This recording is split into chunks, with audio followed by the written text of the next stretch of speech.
Originaire du Bénin et profondément enracinée dans la vision d'un leadership au féminin dédié à la transformation, Emmanuelle Jordan Adjovi s'impose aujourd'hui comme une figure phare du coaching personnel et professionnel en Afrique francophone. Après avoir cultivé un esprit entrepreneurial marqué, elle est décrite comme serial entrepreneur à la tête de 3 PME prospères. Elle se consacre aujourd'hui pleinement à accompagner des femmes et des hommes dans l'exploration de leur potentiel à travers une méthodologie singulière qu'elle baptise l'analogie du phénix. À travers ce travail, Emmanuelle Jordan Adjovi apporte une voix nouvelle au leadership féminin, non pas celui imposé par des modèles, mais celui qui naît de l'alignement avec ses valeurs, de la confiance retrouvée et du passage à l'acte. Elle incarne l'idée que chaque femme et chaque homme peut redevenir l'auteur de sa trajectoire et non plus simple spectatrice. Je suis Emmanuelle Jordan Adjovi de la marque Emma Style. Ça, c'est pour la maison de mode. Et on m'appelle Madame Tout est Grâce. Je suis Madame multicasquette, mais en fait, j'en ai que 4. Et je suis convaincue que chacun de nous, on n'utilise que 10% de notre potentiel, en fait. On devrait pouvoir faire tout ce qui nous plaît. Pour la mode, je l'ai commencé par passion parce que j'allais à des rendez-vous, je me mettais un peu en tenue africaine. Et vous savez, j'étais au Sénégal, les gens ne portaient pas particulièrement le wax. Le wax, le tissu qu'on appelle communément wax.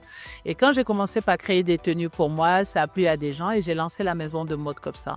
Ensuite, il faut tenir compte du fait que je suis allée me spécialiser dans ce domaine.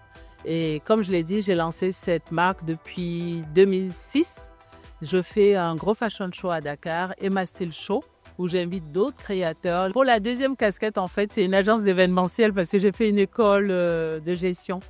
Et j'aime beaucoup l'événementiel, tout ce qui est organisation. Donc, les gens me connaissent au Sénégal sous cette casquette aussi. Et par la suite, vous savez, quand on est designer et qu'on a un showroom, les gens se confient beaucoup à nous. Donc, je me suis retrouvée en train de conseiller, d'accompagner des gens et je me suis dit, j'adore redonner de l'énergie aux gens. Donc, je suis allée à Québec faire une formation pour devenir coach transformationnel. Et aujourd'hui, c'est un peu mon multicasking au Sénégal. Sans hésiter, je dirais l'autodiscipline. Vraiment s'organiser, avoir une certaine discipline. Avoir de l'autodiscipline, ça ne veut pas dire se priver forcément, mais avoir un temps pour chaque chose. Vous voyez ce que je veux dire? Et ensuite, beaucoup de foi. Foi en soi, foi en ce qu'on fait, avoir une force de résilience. Mais je parlerai beaucoup plus d'autodiscipline. Par rapport à la mode, vous savez, on souffre beaucoup du syndrome de l'imposteur quand on arrive dans la mode comme ça et qu'on commence par créer.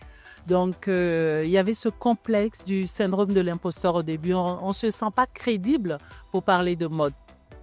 Et je pense que c'est la résilience et la foi qui ont fait qu'on a continué. Et ensuite, c'est les clients qui deviennent vos prescripteurs. Donc ça, c'est vraiment le challenge qui a été difficile pour moi à dépasser parce qu'il fallait se perfectionner, être à la hauteur des podiums qu'on côtoie, se bonifier dans le domaine où on prétend faire quelque chose. Ça a été un gros challenge. Par rapport au développement personnel et l'accompagnement des entreprises, au sortir de ça, voilà ce que j'ai... Tout est grâce parce que c'est pas évident. Parce que vous savez, en Afrique francophone, on a l'habitude de vous dire que vous êtes un peu dans tout, vous faites trop de choses. Et quand vous voyez les anglophones, ils sont dans plein de choses et personne ne leur dit qu'ils sont dans plein de choses. Vous voyez ce que l'essentiel, en fait, c'est de performer dans ce qu'on fait. Et on peut échouer, se relever, recommencer, mais vivre de ses passions, c'est quelque chose d'extraordinaire. Alors, beaucoup de networking. Vraiment, on participe à des foires, on est invité à des événements. Mais là, j'ai beaucoup aimé parce que ça a été un mélange de plusieurs choses. Quand on parle d'industrie culturelle, vraiment, j'ai tout vu. Je vois des acteurs passer. J'ai vu le président de la Ligue africaine de basketball que je connaissais, que j'avais déjà croisé à Abidjan lors de la CAN. J'ai vu un basketteur béninois. J'étais très contente de prendre une photo avec lui. Oui, on peut prendre des photos aussi. Et je rencontre des designers. D'ailleurs, il y en a un venant du Nigeria que j'ai invité déjà pour ma fashion show fin novembre à Dakar. Et vraiment, un événement comme ça, c'est important d'y participer parce que ça permet de sortir de sa zone de confort, ça permet de networker, ça permet de voir autre chose et de s'aligner au plus grand. J'aurais dit en un mot, succès, parce que j'ai 2 stands.